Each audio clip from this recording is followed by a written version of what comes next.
Hey friends, I used to think pruning looked a lot like loss. You spend months watering a plant, caring for it, watching it grow, getting excited about every new bloom. Then one day, someone comes along with a pair of pruning shears and starts cutting. And at first, it feels wrong, counterproductive, almost cruel. Why would you remove something that is alive?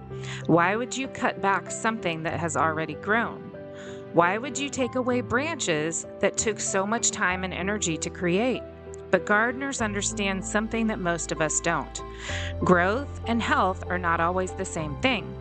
Sometimes a plant can keep growing while becoming less healthy. Sometimes it can become overcrowded. Sometimes one branch begins taking resources away from the rest of the plant. And sometimes what looks like abundance is actually preventing future growth. And every now and then, something has to be trimmed back so the whole plant can flourish. The older I get, the more I think relationships can be a little bit like that. Not because people are branches and not because relationships are disposable, but because life has seasons, and different seasons often bring different people. When I was younger, I thought every meaningful relationship was supposed to last forever. I didn't know, or I don't know if anyone actually taught me that. I just think I assumed it. If someone mattered, they would always be there. If a friendship was real, it would never change. If people drifted apart, something must have gone wrong.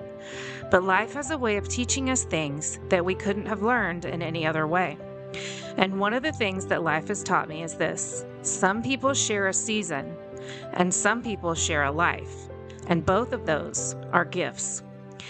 That wasn't always easy for me to understand because I've always been someone who forms deep, rooted relationships.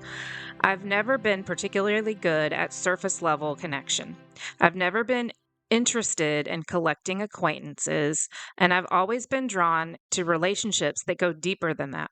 The kind where people know your story, the kind where they know what you're carrying, the kind where they celebrate your victories and sit beside you in your losses, the kind where they start feeling less like friends and more like family.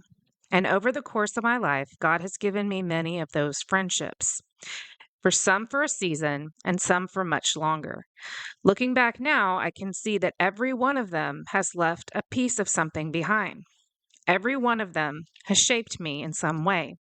Every one of them helped carry part of the journey, even the ones that eventually ended. When I look back over life, or my life, I can almost see it in chapters. Not because the transitions were always clear in the moment, because most of them weren't. At the time, they felt just like life. And then one day turned into the next, one season blending into another. But years later, you look back, you can start to see the chapters. And with each chapter came people. Some stayed for only a few pages, some stayed for entire sections of the story, and some are still here today. One of the hardest seasons of my life was our infertility journey. And if you've walked through infertility, you know it has a way of touching everything: your marriage, your faith, your hopes, your plans, your sense of timing, even your understanding of yourself. There were people who walked through that season with us, people who prayed, people who listened, people who sat with us in disappointment, people who celebrated every bit of hope and grieved every setback. At the time, I couldn't have imagined that one day many of those relationships would look different. Not because anything bad happened, and not because anyone failed. Life simply kept moving. The chapter changed, and then came another chapter: adoption, a surprise pregnancy, two baby boys who arrived only 6 months apart, a move, a husband working in another city during the week, a full time job, two infants, and a life that felt like it was being held together with coffee, prayer, and whatever sleep I could find. Looking back now, I laugh when I say I was in survival mode because I don't think there's a stronger phrase for that season. I wasn't building a social life. I wasn't attending ladies' lunches. I wasn't creating margin. I was simply trying to keep everyone alive and reasonably happy. And for many moms listening, you know exactly what I mean. Life becomes diapers and bottles and schedules and exhaustion and trying to remember what day of the week it even is. That season had people too, people who understood it, people who helped carry it, people who made it a little bit lighter. And then came Memphis, and then came moving home, and then came brain surgery, then special needs parenting and anxiety struggles, then years where church became complicated. And if I'm honest, those years were incredibly isolating. One of our boys has autism and ADHD, both connected to a neurofibromatosis diagnosis, and our other son struggled deeply with anxiety and separation when he was younger. My brain surgeries happened when they were only 3.5 and 4 years old, and now they don't really remember that season, at least not consciously, but I've often wondered how much those experiences shaped them, how much of the uncertainty they absorbed, and how much of the fear they carried. As parents, we know our children experience things even when they don't have the words for them yet. And when you're navigating special needs, anxiety, medical issues, work, marriage, and all the normal demands of life, it can become very easy to feel like everyone else is gathering while you're simply trying to get through the day. There are seasons when community felt more complicated than comforting, seasons when showing up was hard, seasons when surviving took most of the energy that we had. And that's part of why the relationships that stayed connected during those years matter so much. Not because they fixed anything, but because they reminded us that we weren't carrying it alone. Eventually, something started to change. Not overnight, not all at once, but slowly. After years away from church, there came a moment that is still difficult to explain. The best word I have for it is home. Not because we walked into a perfect church, not because every question was suddenly answered, not because life suddenly became easy, but because something inside us recognized what we had been missing. During COVID, we started watching services online. And then later I saw a posting that that church was looking for a children's ministry leader. So I applied. At the time, I couldn't have known how much that decision would change our lives. That's when we met Rachel and Mike, and that's when we met Quincy. At the time, Quincy was a single dad raising two incredible kids, and I had the opportunity to serve alongside them in children's ministry. The friendships that would eventually become some of the most important relationships in our lives were just beginning. And looking back now, I can see something that I couldn't see then. God wasn't leading us to a church, He was leading us to people, to community, to relationships that would carry us through some of the most difficult and meaningful seasons still ahead of us. At the time, it felt like finding a church, and now years later, it feels more like God was bringing us home. And maybe that's one of the reasons I think differently about relationships now. Because when I look back across all the chapters of my life, I don't just remember the events, I remember the people who shared a season, the people who shared a life, and the God who used both. And if I'm honest, those years taught me something important. Sometimes relationships don't end because someone did something wrong. Sometimes they end because life changes. The people who understood one chapter may not be the people who understand the next one. And that doesn't make the relationship less meaningful. In fact, I think one of the mistakes we make is assuming that every meaningful relationship is supposed to last forever. But what if that was never the assignment? What if some people were sent to help in one very specific chapter? What if some friends were designed for a season, not because they were temporary, but because they were purposeful, because they gave exactly what was needed during that time? And maybe that's why I don't look back at those relationships with regret anymore. There are people I haven't spoken to in years that I still feel grateful for. People whose names can still make me smile. People who helped shape who I became. People who carried part of the story. That chapter ended, but the gift remains. And I think that's something we don't say often enough. Just because a relationship ended doesn't mean that it failed. Sometimes it simply means that the season changed. I think one of the reasons relationship changes can be so painful is because we rarely see them coming. Most friendships don't end with a dramatic conversation. Most relationships don't come with a closing ceremony. There isn't a graduation, there isn't a certificate, there isn't a moment where someone stands up and says, "Well, this chapter's been completed." Most of the time, life just keeps moving. A text message takes a little longer to answer, schedules become harder to coordinate, kids get older, jobs change, people move, responsibilities increase, and one day you realize it's been months since you talked to someone who once knew every detail of your life. I think that's part of what makes these transitions difficult. There's often no clear ending, just distance. And because there's no obvious ending, we sometimes create explanations. We assume that someone is upset. We assume that we did something wrong. We assume we weren't important. Or maybe we assume the relationship wasn't real.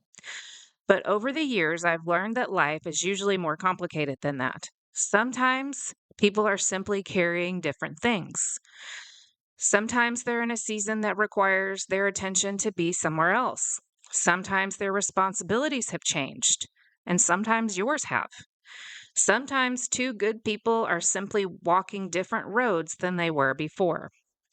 And while that doesn't remove the sadness, it does change the way we interpret it. Because not every ending is a rejection, not every drift is abandonment, not every relationship that changes has failed. Sometimes the season changed, and that can be hard to accept when you're someone who loves deeply. I know it has been for me at times, because when I care about people, I really care. I don't tend to relationships, or I don't tend to do relationships halfway. I don't really tend to do anything halfway. But I invest. I show up. I remember things. I celebrate victories. I grieve losses. I carry burdens. That's just how I'm wired. So when a relationship changes, there have been absolutely moments where I've wondered, what happened? What did I miss? Could I have done something differently? But maturity has taught me something that younger versions of myself struggled to understand. Not every relationship is meant to look the same forever, and that's okay. In fact, I think God built creation to remind us of this. Every year, trees lose leaves, not because the tree is dying, but because the season is changing. The leaves were real, the shade was real, the beauty was real, and the growth was real too. But the season was never meant to remain exactly as it was. And somehow we understand that in nature. We understand it in parenting. We understand it in careers. And we understand it in almost every other area of life. Yet when it comes to relationships, we often expect permanence where God may have intended seasons. That doesn't mean people are disposable. Quite the opposite, actually. I think it means we learn to appreciate relationships while we have them, to be fully present in them in the season that we're in, to say thank you more often, tell people we love them, to stop assuming there will always be another opportunity, because there won't always be that other opportunity. Some chapters close, people move, and some relationships simply change. And while there is grief in that, there can also be gratitude, because I would rather have a meaningful season that eventually ended than never experience that relationship at all. The pain of losing something meaningful doesn't diminish its value, it confirms it. In fact, if I'm being totally honest, some of the relationships that hurt the most when they changed were also some of the relationships that helped me grow the most. They taught me things, encouraged me, supported me, shaped me, helped carry me through specific chapters in life. The chapter ended, but their impact didn't. And maybe that's another way that God cares for us, not only through the people who stay forever, but through the people he sends for exactly the season that we need them. Sometimes we recognize it in the moment. Most of the time, we don't. Most of the time, we only see it when we look back and realize they were exactly what we needed for that chapter. And I think that's worth being grateful for, even when the chapter eventually ends. While some people are here to share a season, there are others. There are also those rare relationships that seem to weave themselves through multiple chapters. The people who somehow keep showing up, not because life has been easy and not because every season has looked the same, but because the relationship keeps growing alongside those changes. The older I get, the more I realize what a true gift that is. Because life has a way of changing all of us. The person I was 20 years ago is not the person that I am today. And honestly, I hope that's true for all of us. Life is supposed to shape us. Marriage shapes us. Parenting shapes us. Loss shapes us. Faith shapes us. And healing also shapes us. And one of the most beautiful things in the world is finding people who are willing to keep growing alongside you. Not because they need you to stay exactly the same, but because they're willing to learn each new version of you as life unfolds. And I've been blessed with people like that. Some are family, some are friends, most have become both. When I think about my sisters, I think about relationships that had to be intentionally built. People often assume siblings automatically become close because they grew up together, but that's not always how life works. Relationships still require investment. They still require time. They require choosing each other. With my older sisters, those friendships really grew during adulthood. And with my younger siblings, who are 25 years younger than I am, the relationship started from an entirely different place. We don't share the experience of growing up together under the same roof. We don't share the same childhood memories, but we share something different. We share our dad. We share love. We share stories. We share the choice to keep building the relationships. And over time, those relationships became something incredibly beautiful. Not just a family, but friends too. The kind of friends who understand the parts of your story that no one else can. The same is true for Lynn, and the same is true for my in laws. The same is true for so many people who have become part of the fabric of our lives. And then there are the friendships that become family, the people who may not share your last name, but have earned a permanent place in your story, the people who know what you've been through, the people who know your strengths and weaknesses, the people who know your history and still choose to stay close. And I think about Debbie when I think about that. From the moment we met, she simply has been there, not in a flashy way and not in the way that draws attention to itself, just consistently, faithfully, over and over again, through good seasons, through difficult seasons, through losses that have changed us, through moments when showing up mattered more than having perfect words. And I think about Rachel and Mike, Kevin and Patricia, and the entire Regen family. And what strikes me isn't that they are perfect people, it's the way they keep showing up. When my dad passed away, I learned something I think many people eventually learn. In seasons of grief, you discover who your people are. Not because others don't care. Most people do care. But grief has a way of revealing who is willing to step into the hard places with you, who will sit in silence, who will carry practical burdens, who will pray when you don't know what to pray, who will keep checking on you long after everyone else has returned to normal life. And what I remember most from that season isn't one grand gesture, it's dozens of small ones. The texts, the phone calls, meals, conversations, hugs, presents, people quietly helping carry something that was too heavy to carry alone. And maybe that's one of the greatest gifts that God gives us. not lives without hardship, not lives without grief, and not lives without struggle, but people. People who help carry what was never meant to be carried alone. People who remind us that strength isn't independence. Strength isn't pretending that we don't need anyone. Strength isn't carrying every burden by ourselves. Real strength often looks like allowing ourselves to be loved, allowing ourselves to be supported, allowing ourselves to lean on the people that God has placed around us. And if I'm honest, I think that's one of the greatest lessons that I've learned over the years. The strongest people I know aren't people who never need help. They're people who have learned how to give and receive it. They're people who understand that relationships aren't interruptions to life. They are part of the way that God sustains us through it. As I've thought about this episode, I realized that what we're talking about really isn't just friendship, at least not only friendship. We're talking about one of the ways that God cares for us. Because if I look back across the major chapters of my life, I can see his fingerprints everywhere, not just in circumstances, not just in opportunities, not just in answered prayers, but through people.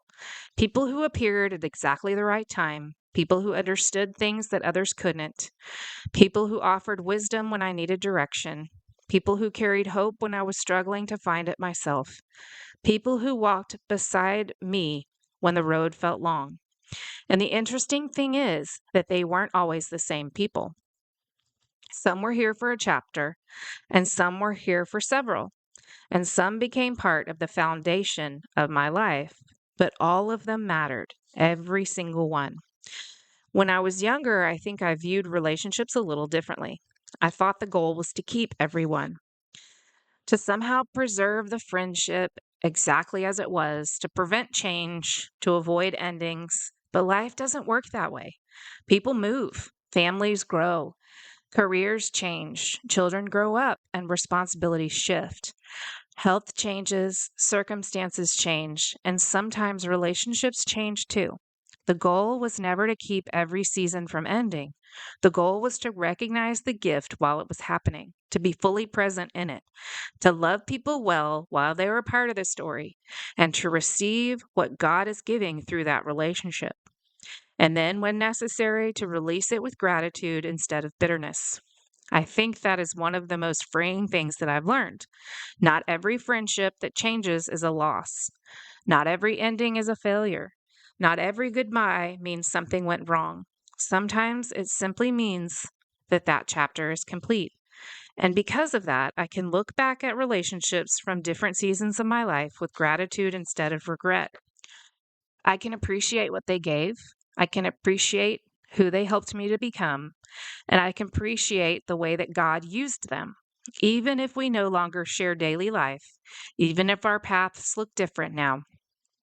And at the same time, I can appreciate the people who continue to walk beside me, the people who have grown with me, the people who have seen multiple versions of me, the people who knew me before some of the biggest chapters and are still here after them.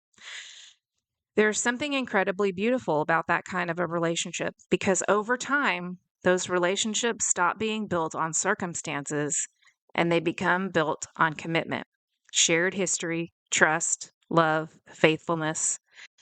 And I think that's one of the reasons they begin to feel like family, not because blood makes family, because life does, because years of showing up does, because carrying one another's burdens does, because celebrating one another's victories does, because choosing each other over and over again absolutely does. And when I look around at my life today, that's what I see. I see family, some related by blood, some related by marriage, some related by friendship, some related by shared faith, some related simply by walking through enough life together that the distinction no longer matters very much. And honestly, I think that's one of God's kindest gifts. Not that we would have to walk life alone, but that He would place people along the path, people who encourage us, challenge us, people who support us, who help to carry us when we can't carry ourselves, people who remind us who we are when we've forgotten, people that point us back to Christ, people who help us become who God created us to be. And maybe that's why relationships matter so much, because healing doesn't happen in isolation. Growth doesn't happen in isolation. Strength doesn't happen in isolation. Some of the most important things God does in our lives happen through people He places around us. And when we recognize that, it changes the way we view the relationships in our story, the ones that stayed, the ones that changed, the ones that lasted a season, and the ones that lasted a lifetime. All of them become reminders of God's faithfulness. All of them become evidence that we were never meant to walk this journey alone. As I've been reflecting on all of this, I've found myself thinking less about the people who aren't here anymore and more about the people who are. Not because those past relationships don't matter, they absolutely do, but because sometimes we become so focused on what we've lost that we miss what we've been given. And maybe that's true in relationships too. Maybe there are people sitting at your table right now that you've become so accustomed to that you've stopped noticing what a gift they are. The friend who always answers the phone or the text, in my case, because if you know me, you know me. The sibling who checks in, the spouse who keeps showing up, the church member who quietly prays for you, the coworker who encourages you, the neighbor who notices when you're struggling, the person who remembers your important dates, the person who asks how you're really doing and waits for the answer, the people who make life lighter simply because they're part of it. I think one of the dangers of adulthood is that we can become so busy managing life that we stop appreciating the people helping us to live it. We start assuming that they'll always be there.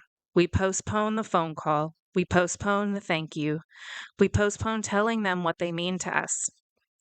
And then one day we realize how precious those relationships really are.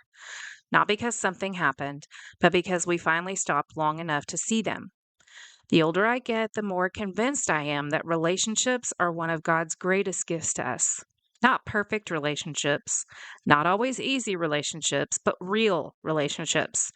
The kind built over years, the kind built through shared experiences, the kind built through showing up again and again and again. And if this episode reminded me of anything, it's that I don't want to take those people for granted. I want the people in my life to know that they're loved. I want them to know that they're appreciated. I want them to know that their presence matters because every one of us is helping to carry someone else's story. And most of the time, we don't even realize how much. As I think about, or as I was thinking about this episode, I kept coming back to a simple realization. None of the most important moments in my life were meant to be carried alone. Not infertility, not adoption, not raising babies, not brain surgery, not special needs parenting, not grief, not ministry, not healing, not any of it. And yet, if I'm honest, there have been plenty of times when I've tried, plenty of times when I've convinced myself that strength meant handling things on my own, that needing people was a weakness, that asking for help was burdening others, that if I could just carry a little more, push a little harder, and need a little less, somehow I would be stronger. But the older I get, the more I think that that's backwards. Because from the very beginning of creation, God didn't design us for isolation. He designed us for relationship, for community. He designed us to need each other. Long before there were churches, long before there were ministries, and certainly long before there were podcasts, there were people. People created to live in relationship with God and with one another. People created to celebrate together, to grieve together, to grow together, to carry one another's burdens, and to encourage one another, to remind one another of truth, to help one another keep going when the roads get difficult. And when I look back across my life, I can see that reality everywhere. I see it in the people who walked with us through infertility. I see it in the people who carried us through surgeries and health scares. I see it in the people who showed up when my father-in-law passed away, and I see it in the people that showed up when my dad passed away.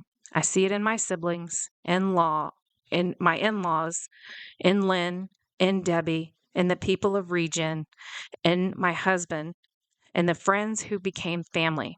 And I see it in people who only shared a chapter but still shaped the story. Every one of them left something behind.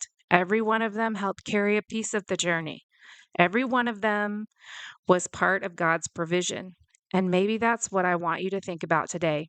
Who are the people who helped carry your life? Not just now, but across the whole story.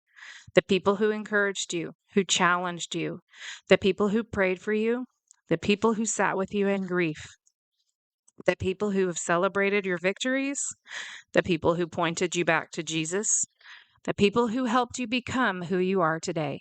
Some shared a season, some shared a life, and both are gifts. And maybe one of the best things we can simply do is recognize them. Thank God for them and love the people who are sitting at your table today, because none of us are meant to walk this journey alone. And honestly, that's one of the things I love most about where life has brought me today. I don't need a stadium full of people. I don't need a megachurch. I don't need everyone to know my name. But I am deeply grateful for the people that God has gathered around our table. The people who laugh with us, cry with us, pray with us, tease us, serve alongside us, and show up when life gets hard, and celebrate when life is good. And if I'm honest, I think there's still room for a few more chairs, not because of what we have isn't enough, but because God's family always has a way of making room for one more story, one more friendship, one more person looking for a place to belong. And maybe that's part of the beauty of community. The table keeps growing. The story keeps unfolding, and God keeps using people to help carry us home. This week, I'd like to invite you to spend a little time thinking about the people who have helped carry your life, the people who shared a season, the people who shared your life, the people who encouraged you, challenged you, prayed for you, loved you, and helped shape who you became. Maybe make a list, maybe send a text, maybe write a note. Maybe simply spend a few minutes thanking God for them. Because one of the easiest gifts to overlook is the gift of people who have been faithfully present. And if you'd like to explore this idea a little more deeply, I've created a companion guide called Who Helps Carry Your Life. Inside, you'll find reflection exercises designed to help you identify the people who have shaped your story, the relationships that helped you to grow, and the community that God has placed around you in this season. You can find that guide along with other resources, episodes, and devotionals at healerhopegiver.com. Friend, thank you for spending this time with me today. One of the things I love most about this podcast is that every week we're reminded of something important. Healing was never meant to happen alone. Whether we're talking about grief, identity, faith, health, relationships, or hope, God often works through people. And if you're listening today, I hope this episode reminds you that you're not meant to carry everything by yourself either. If this conversation encouraged you, I'd love for you to share it with someone who has helped carry a part of your story. Or maybe with someone who needs a reminder that their presence matters more than they realize. As always, thank you for being here. Thank you for allowing me to be a small part of your journey. And until next time, and if I'm honest, there are people missing from my table now. Some because of life carried us in different directions, some because seasons changed, some because they're no longer here. There are chairs that sit empty because the people who once occupied them are now with Jesus. I think about my father-in-law. I think about my dad.